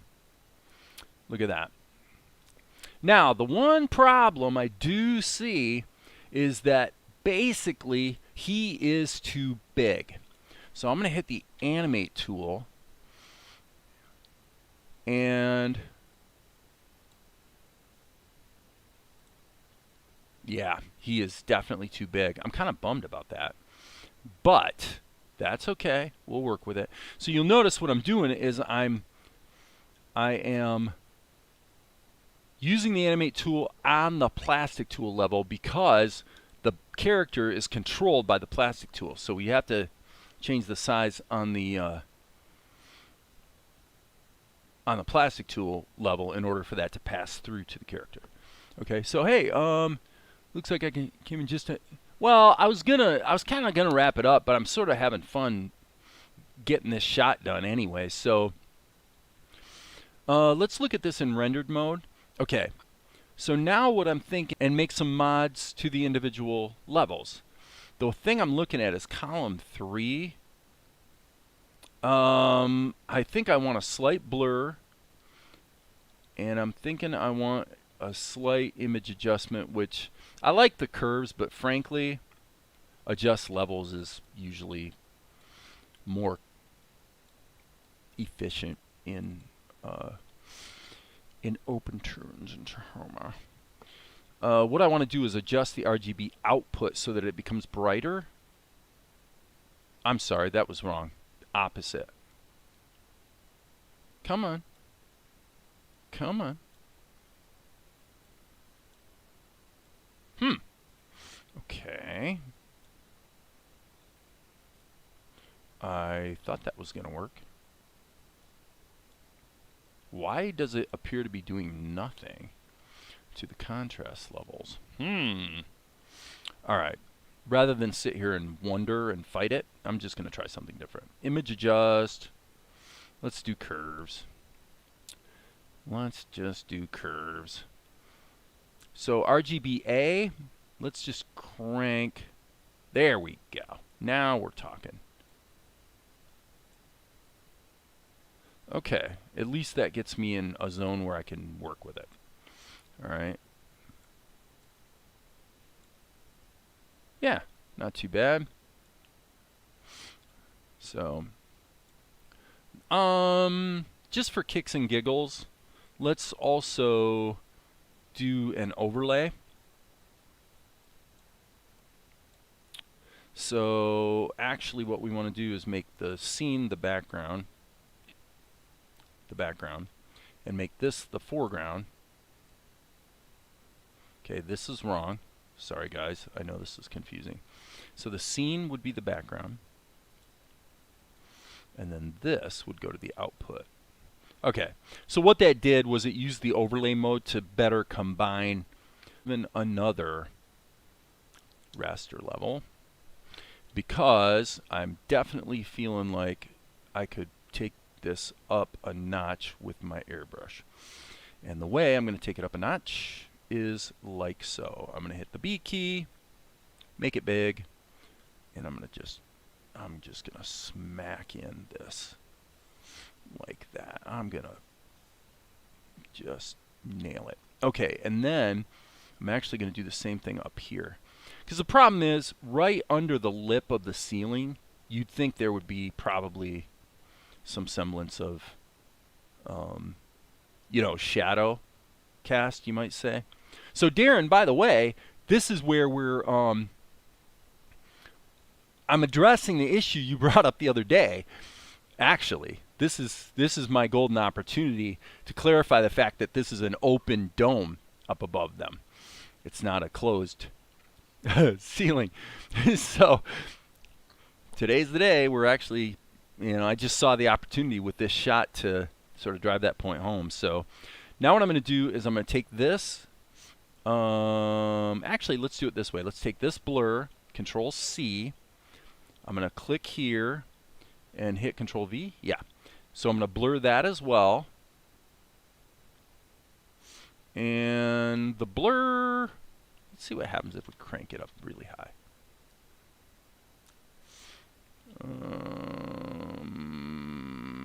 And then let's do an image adjustment of curves.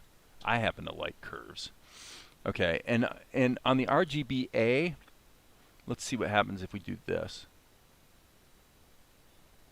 Okay, that's interesting. Quite interesting. This is column 3. Column 3. It's very, very, very strange.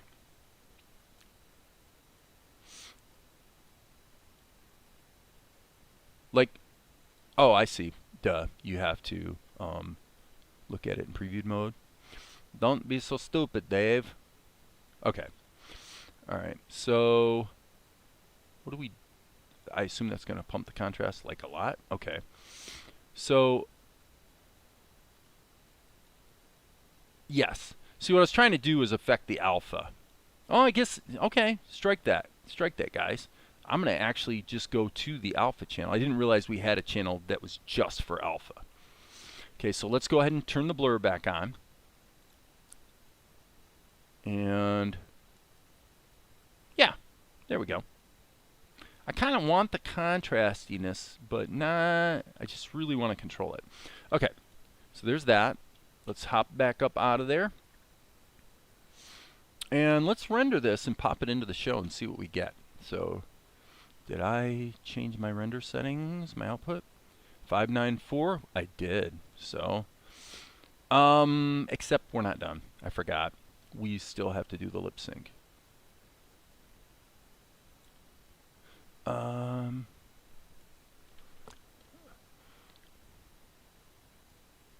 That's a huge time saver method you just did. Tom, what do you? I noticed your comment a minute ago. What did I do that was a huge time saver? Kind of curious about that. I mean, certainly the plastic tool helped. You know, that's really nice.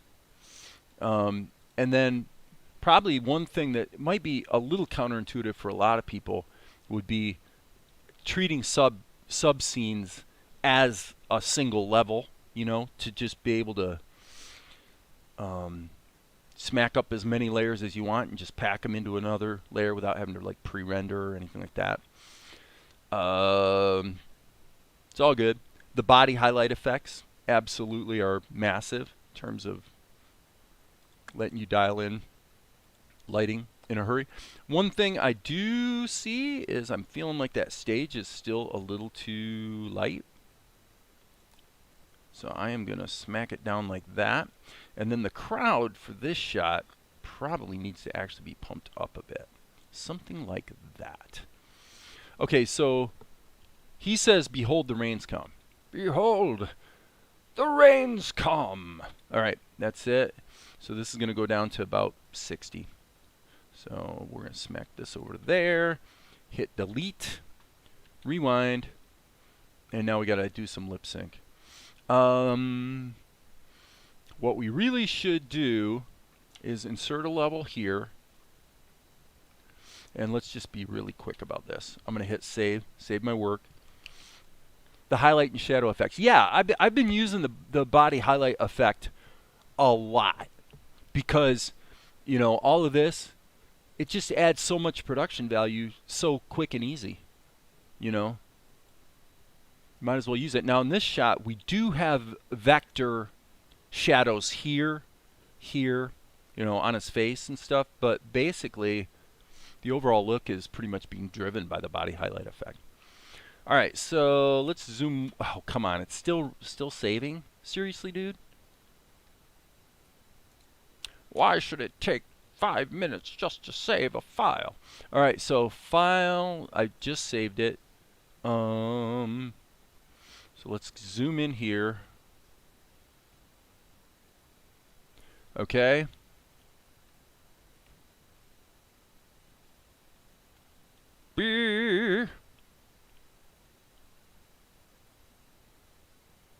Hold.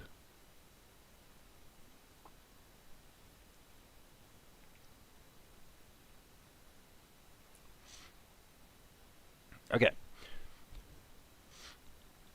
All right, so now, let me see. He says, behold.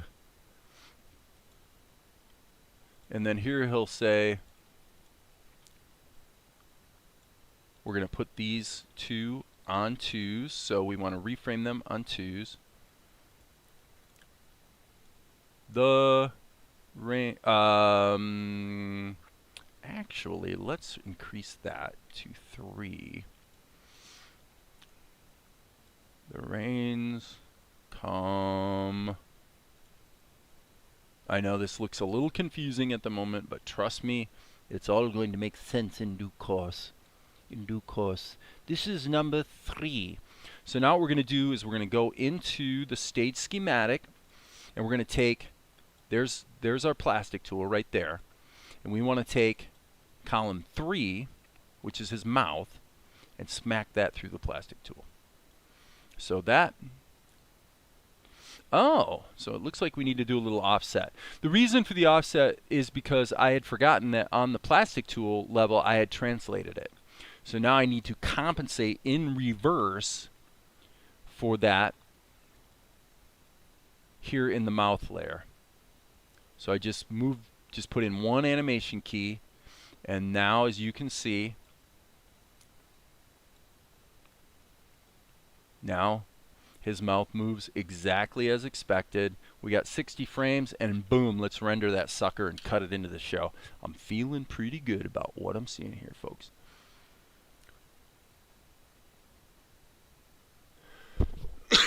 Well, the big innovation on my part would probably be using 2 body highlights together.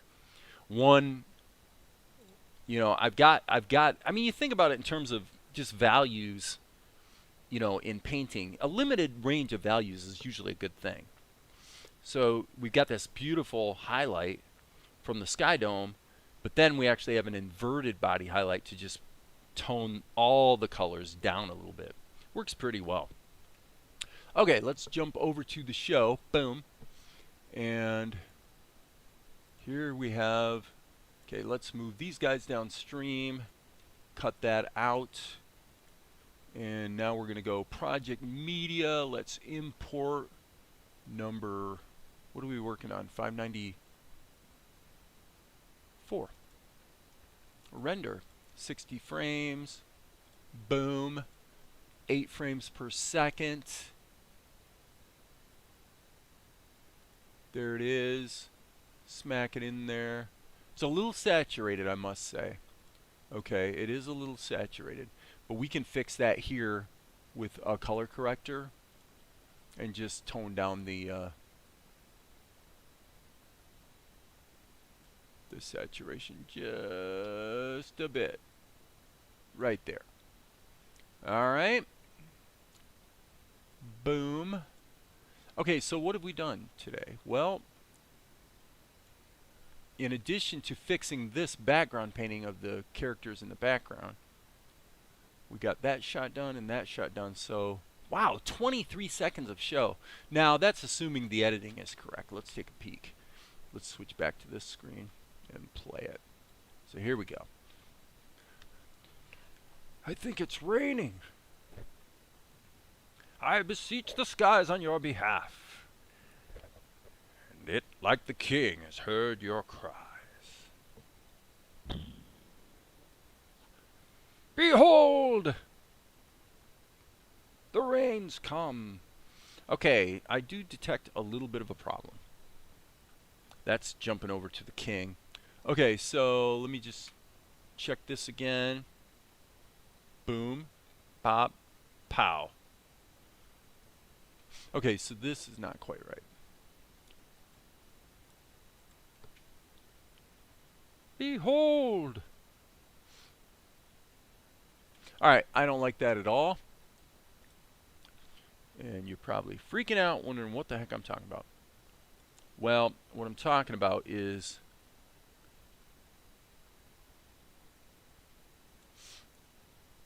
this. This all happens way too early. Behold, the rains come. That's better. Re-render. And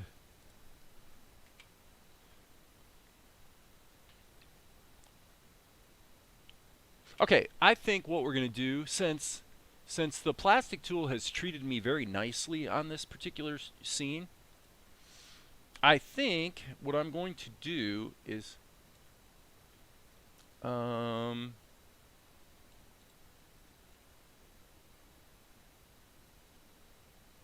yes. I think what I'm going to do is hit the X key and use it. So when he says behold, I'm going to have the hands go up like that. So, behold! Okay, that was pure stupid dumb luck. Okay, normally I would not have wanted to tween that, but actually I think that is kind of cool. It's like a dramatic flourish on Golik's part. So again, it's pure stupid luck that worked out. Behold! The rains come! Okay. A little bit of a timing thing here on the mouth.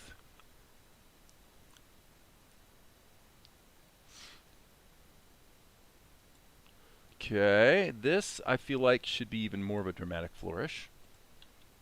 Behold. Okay, and then this whole bit should come down here, I think.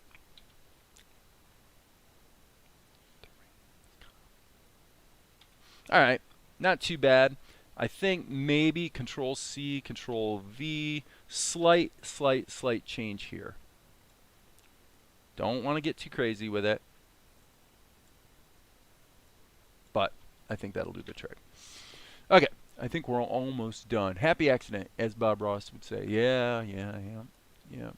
Happy little clouds. All right. Behold, the rains come.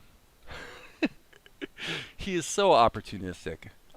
He's the guy you love to hate. Okay, that's it. I'm done. I quit. I have knocked out 23 freaking seconds of show today. Unbelievably. Against all odds.